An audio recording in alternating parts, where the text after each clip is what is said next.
Hi, and welcome to the big faction comparison of, you guessed it, the Alliance and the Horde. I will be your host, ally/Horde advocate, and judge at the same time, so I might get biased at some point, but I'll allow it. This is a very serious comparison, so take nothing with a grain of salt, okay? Forget all former opinions and previous accusations about both factions, because today we'll form new opinions through detailed observations and facts. I don't really know if that's how it works, but just go along with it, okay? Alliance versus Horde. Alright, there's a few topics we'll go over like gameplay, capitals and fan bases. But first, let's make an in-depth analysis as deep as what sublaws of the very basis of the factions.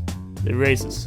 Beginning with the Alliance. Now, it's only fair I start with my personal favorite race. Draenei speak like they are straight out of Moscow. What in the evolutionary process of the Draenei species led them to getting massive plates of bone on their forehead? Is it like a mating thing where the biggest forehead gets the ladies? Are they going full Triceratops combat method? Actually, it only reinforces my mating theory that the females doesn't have those big ass bones on their face, which might mean they look for the biggest bonehead among the males when finding a mate. But the female Draenei do have horns because handlebars. Oh look, Draenei is the best race for shamans, for obvious reasons. Grandma, why are your eyes so big? Holy shit! Also, take a look at those ears. Damn, are gnomes evolving into butterflies? That is the face of a true snitch. Gnomes grind my gears, man. How come female gnomes have normal sized ears? Don't tell me this is the same thing as the forehead size competition with the space goats, just with ears instead. So the more Dumbo a male gnome is, the more attractive they are. I'm just gonna stop asking these questions. Dwarves, eh? Well, they have a nose that covers half of their face, hairy ass arms, and a fupa that would make Ethan proud. And female dwarves? What's that? Night elves have seaweed for hair, worships the moon, and have tattoos on their face. They are never gonna get a job. Around 10,000 years old and still in their teenage rebel phase. Humans, huh? I don't know, man. Humans are more generic than Goldshire jokes. Oh, look, Furcon is nearby. But really though, Worgen are quite cool. They are damn conscious wolves, man. That's pretty awesome, dude. Alright, let's see what the Horde has to offer. A bag of bones. They don't even have joints. Or jaws. Hello. What do you require? Be quick about your business. Plus, they sound like they've smoked concrete for 82 years straight. Don't even think about it, unless you would like me to separate you from your balls. I ate your wife last night. No, not that way. Literally. So apparently the Tauren's favorite day is 420, as they are handy with their herbs. But Tauren are quite badass, although they worship the Earth Mother, which might just be this thing. Fucking magnets! How do they work? They speak in a Jamaican accent, so that explains why they are all buddy-buddy with the Tauren.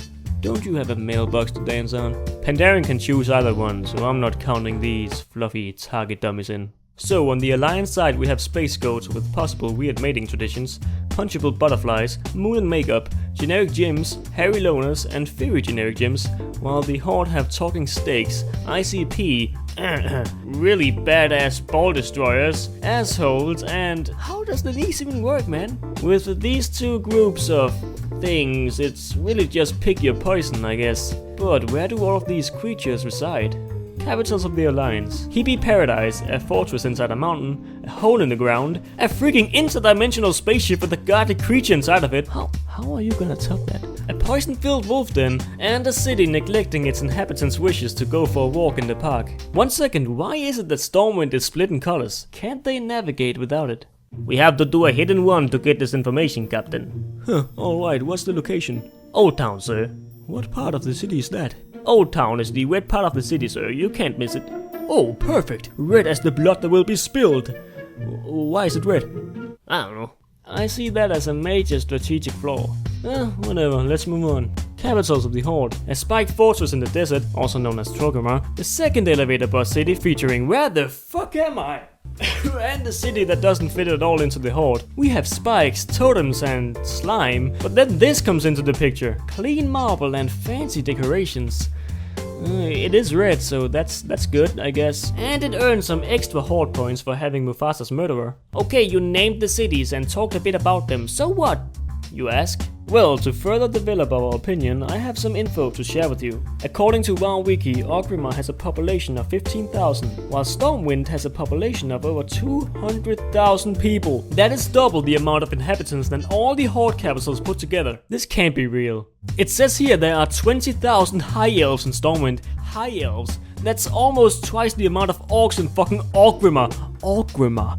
I can't take this serious. The population stuff has officially been retconned from this video. Holy shit. But there is more to the Horde and Alliance than just in-game stuff. In factions, it's quite important to fight under their respective banners, both on and off screen. But what faction has the most dedicated fanbase? I think we all know this one, but let's let the BlizzCon decide. Alliance!